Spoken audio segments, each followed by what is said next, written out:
I think there's a lot of people out there that kind of look at the hemp plant and think, post Farm Bill, this plant becomes a commodity and it will very quickly fall in line with, every other major agricultural crop. I don't think that's going to be the case. I think that this industry is going to evolve and become disruptive to the Western medical world. That's Gabriel Ettenson. He's the president of Elixinol, LLC, which is part of a global CBD company based in Australia. And this is the Lancaster Farming Podcast. I'm your host, Eric Herlock, and today we continue talking about industrial hemp, specifically the CBD side of things. We talked to Gabriel about CBD, its health benefits, the endocannabinoidal system that exists in the human body. We talk about how the new Farm Bill might change things for his company. And of course, we talk about what farmers should be thinking about if they're thinking about growing hemp for CBD. So we'll take a quick break and then we'll jump right in.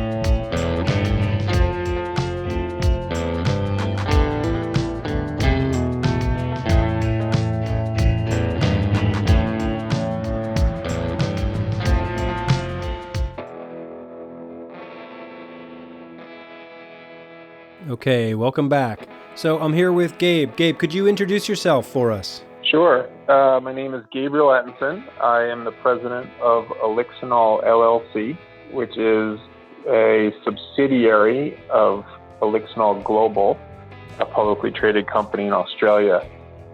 We are in the hemp CBD side of the cannabis world, and we've been in business for about 5 years.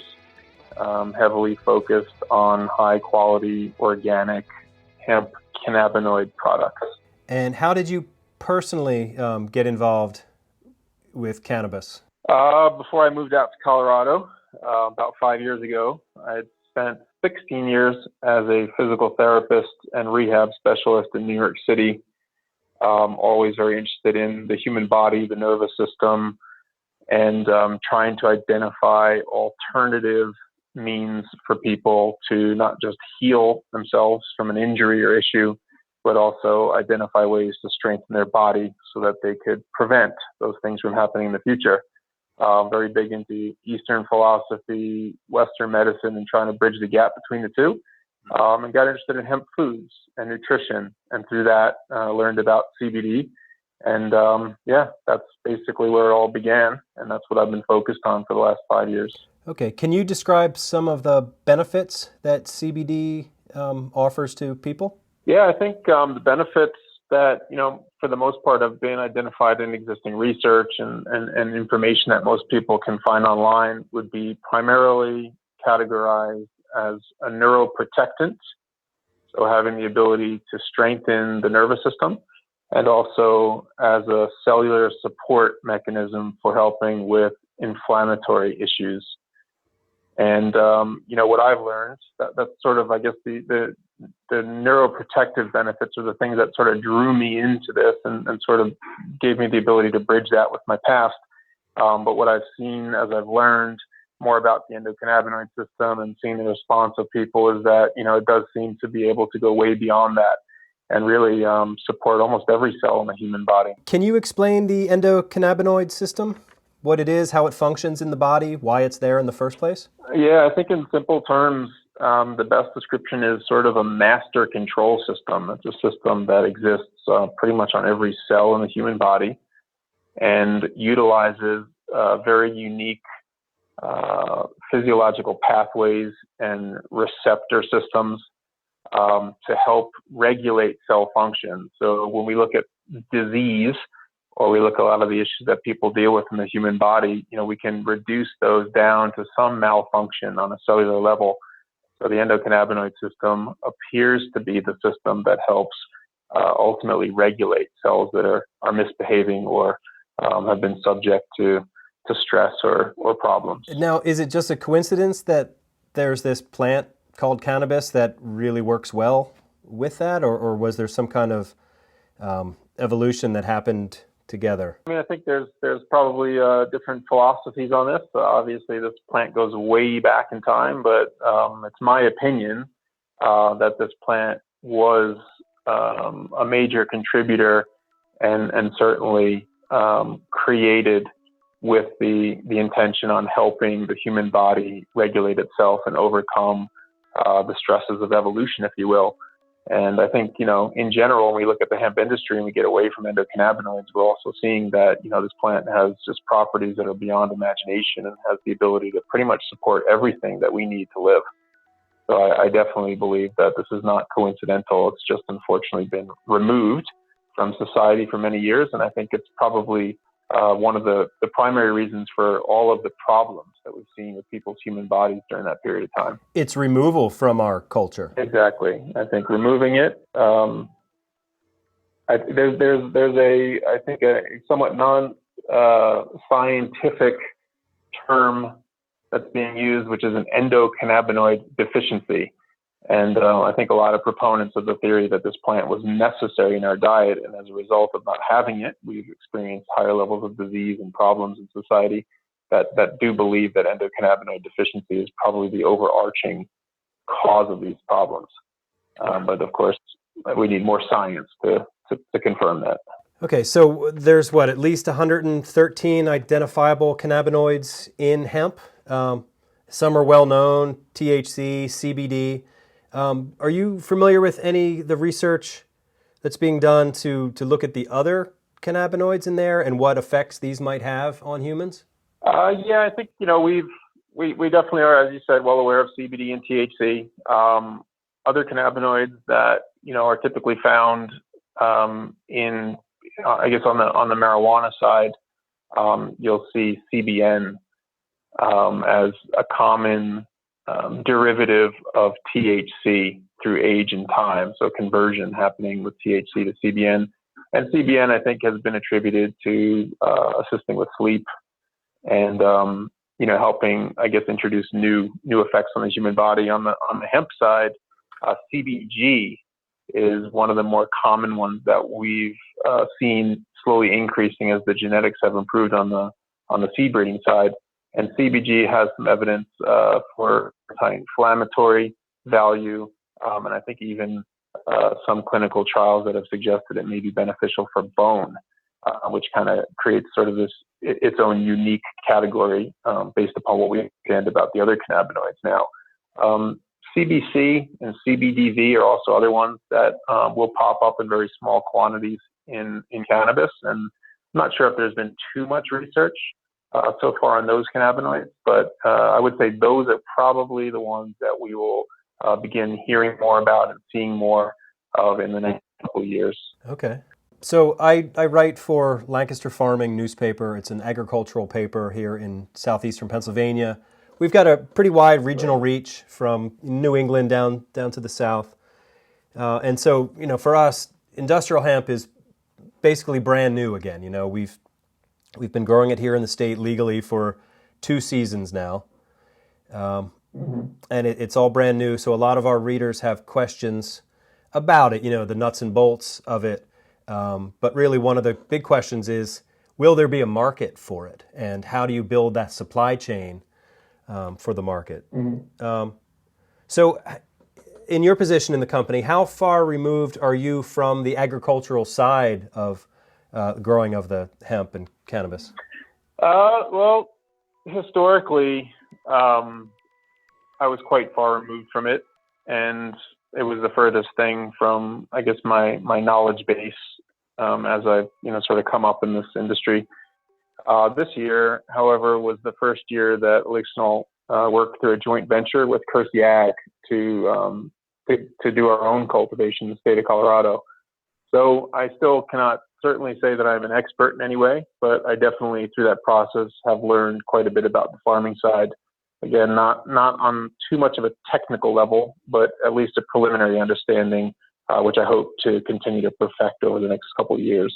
Okay. So did you contract with farmers? How does that system work with the guys growing your raw material?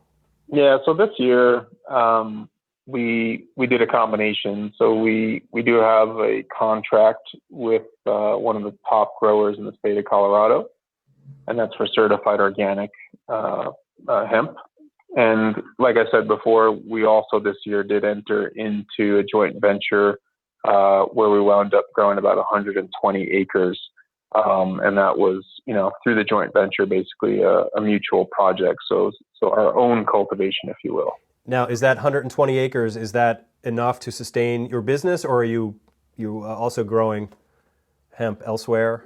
Yeah, so those, between the two of those, based upon our forecasts and our projections, this should be suitable. Of course, this industry can change very quickly. So we're always looking at alternative sources and have several others sort of on standby, if you will, so that we can respond and react to changes that we may see after the Farm Bill passes, for example. Okay. Can you explain to me what your supply chain looks like? From field to harvest to processing? Yeah, so the materials are so where we really sort of start is at the extraction side, and that's where our core competencies begin. So we typically request that the material after harvest be delivered to us without it having been milled or ground or anything that would break apart the cells within the plant. Okay. And we do that because we really do believe that the handling of this material all the way from the seed to the finished good is absolutely essential for having people benefit from these products. So we'll receive the material. We have, depending upon the extractor, we do all of our extraction with CO2. We have certain preferences for the size of the material. So we will mill it on site right before we extract it. And then from that point on, depending upon which, once we have that extract, depending upon which direction it's going, which product, we may choose to use it in that state, or we'll take it into a further state of processing to purify it, remove lipids and waxes and other undesirable compounds for certain product formulations. And then that's typically where it ends for most of our finished goods. Okay. And then those obviously go out for sale. Are you harvesting flower only, or leaves, seeds? What parts of the plant are you using? The intention is to have the highest concentration of flower in the material that we're using in the extraction systems. But of course, it's slightly impossible to eliminate any presence of leaves. But for the most part, the stalks are not an issue, and seeds, obviously, for feminized plants are not much of an issue either. And you have to maintain the low legal levels of THC, correct? The 0.03%. Yeah, in the state of Colorado, the plants are approved through the Colorado Department of Agriculture at 0.3% or below, and then our state license for food manufacturing also requires products maintain a 0.3% or below THC limit for sale and for shipment outside of the state. Okay. How often are those plants tested throughout the growing season? We test we have an on-site HPLC system, so we'll test quite frequently. I would say probably as we start to see the plant flower, we'll test it on a weekly basis. Okay. And that all leads up the Colorado Department of Agriculture inspection, and then after that, you need to harvest. Are you able to put a dollar amount on an acre of hemp? I guess on an industry level, it does fluctuate depending upon the genetics, and obviously, if you're one of the fortunate people to have certified organic hemp, then obviously there's a bit more of a premium to that. Mm-hmm. It's interesting at this point because I had expected prices to come down, but I've also seen prices fluctuate quite a bit. So if I had to estimate on a high quality raw material, probably say you're looking at something between $45 and $65 a pound from what I've seen and heard.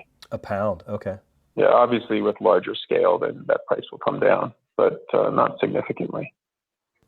Once the Farm Bill passes, I know it's already late and sort of in limbo.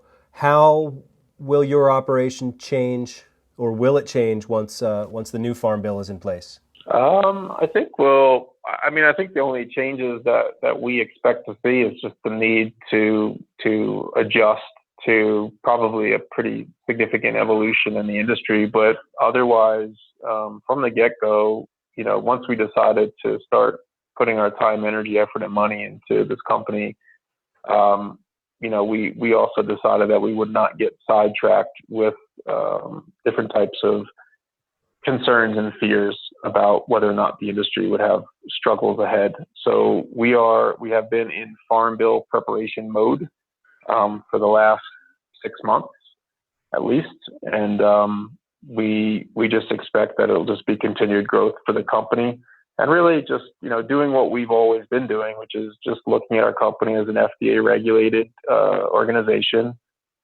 maintaining strict adherence to FDA GMP guidelines, and participating in the industry to make sure that all the the right players and the people that are doing the right things are the ones that are able to take it forward and lead by example. Okay. You said you're looking mostly for flower. What happens to the rest of the plant? It's a good question, and it's been a topic of conversation for quite some time now, because we do fully understand the efficiencies of utilizing all parts of the plant. But for the time being, the majority of the quote unquote waste material is the stalks. And at this stage of the game, because of the fact that our cultivation project is fairly new, we are basically just accumulating them and holding on to them, and trying to understand and see what may happen in the industry that could have value for another type of company, or even potentially some other project that we may want to engage in the future. Oh, okay. So you're stockpiling the stalks for the time being. Yeah, I think it's an excellent question, because there is a lot of people becoming fully aware of the sustainability of the hemp plant and trying to find these synergies between different companies. But at the same time, the hemp industry is still waiting for the Farm Bill and waiting for that kind of official green light for people to start investing and being more aggressive in developing non-CBD hemp companies. Right. So next year, I think that question becomes a lot more relevant and easier to answer. So does your company have interest in the fiber side of things? I'd say that, one of the unique things about our company, if you look at the global entities, that we're in food, we're in hemp, CBD, and we're also, looking at licensing for medical cannabis. So we kind of see ourselves as unique in that we have a little bit of a position in multiple cannabis-related industries. And our CEO and co-founder, Paul Benham, also has an extensive history that encompasses hemp plastics and other types of hemp-related products. So I think that there's a strong likelihood that we would look in different directions, but for the time being, we are heavily focused on the three businesses under our global umbrella right now. Okay. Do you have any advice maybe for farmers or for people interested in a CBD processing company? What could these folks be doing now to get ready for this new and up-and-coming industry? That's a good question as well.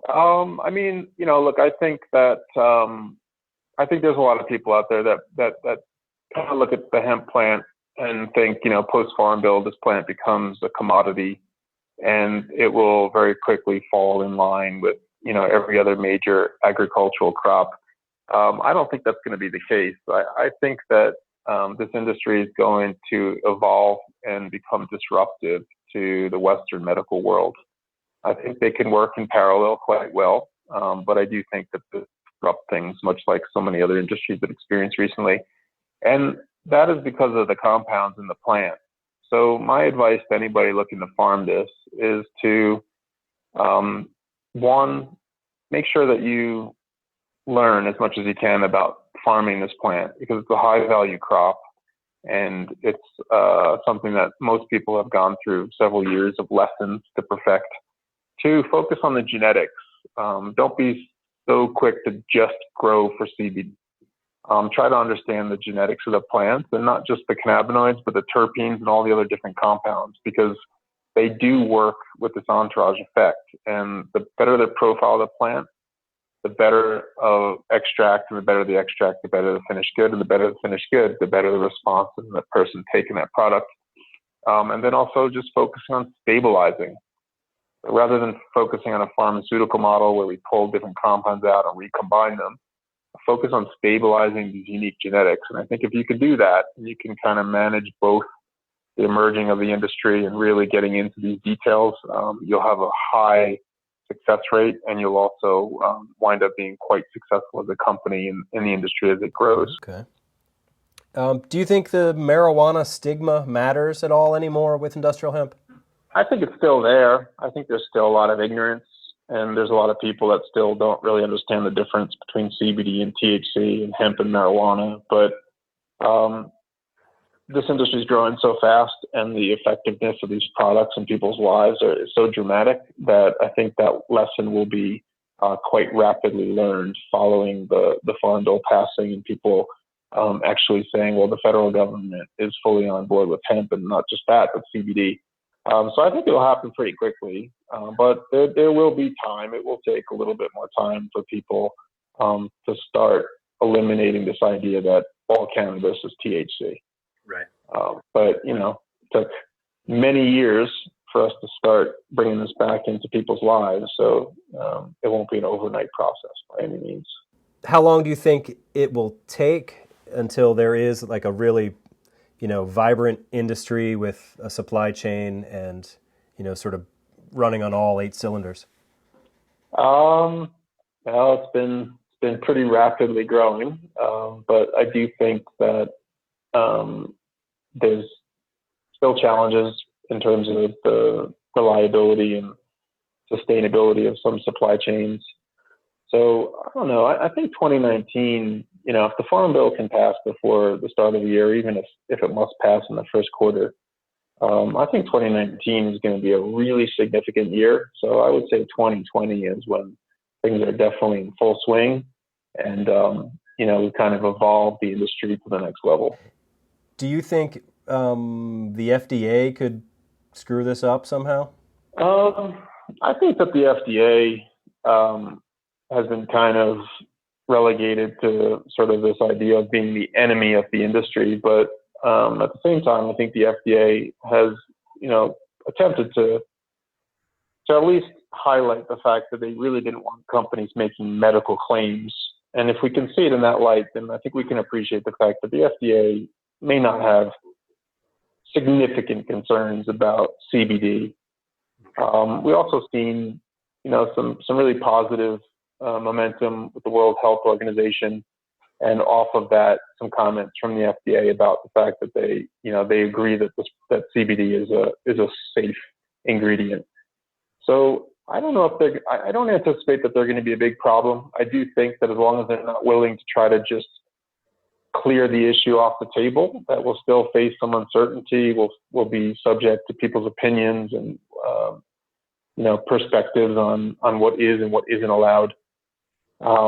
But as long as companies do what's right, as long as we're focusing on all of our ingredients, not just our CBD ingredients, but the other things that we're putting in products, we work towards achieving GRAS status, and we just kind of fall into the system that they designed for safe and efficacious products.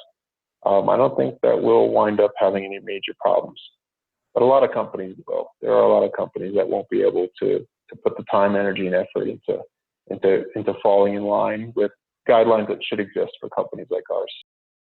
Gabe, is there anything else you want me to know about your company or about hemp or about CBD? No, I think just, our main thing is just being focused on quality, stability, and efficacy of the products that we manufacture. And that should be the standard requirement for companies that are looking to evolve in this space. And there are a lot of good people doing it very well. And, outside of that, I think just to mention that we are on the board of the Hemp Roundtable, and the Hemp Roundtable is just been a phenomenal group to participate in, and is responsible for a lot of the efforts and energy that's gone into the Hemp Farming Act, as well as state legislative changes and helping support companies trying to do what's right. So I think I'd like to use the time just to make sure that everybody do their best to make themselves aware of the Hemp Roundtable and support the Hemp Roundtable. And otherwise, yeah, we're just we're looking forward to the future, and I think everybody that gets on board, as long as they do things right, we'll see great success. Okay. All right. Well, Gabe, thank you very much for speaking with me today. My pleasure. Thanks for having me. And thank you all for listening to the Lancaster Farming Podcast. You can learn more about Elixinol at elixinol.com, ELIXINOL.com. And since next week is Thanksgiving, we're going to take a break, and we'll be back in 2 weeks talking to a poultry scientist about hemp as a poultry feed. So until then, I'm your host, Eric Herlock, digital editor at Lancaster Farming, and I'll see you in the newspaper.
Oh, good, you're still here.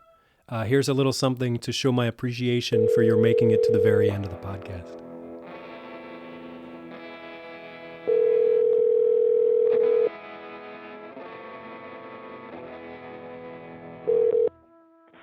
Thank you for calling Senator Mitch McConnell's Washington, D.C. office.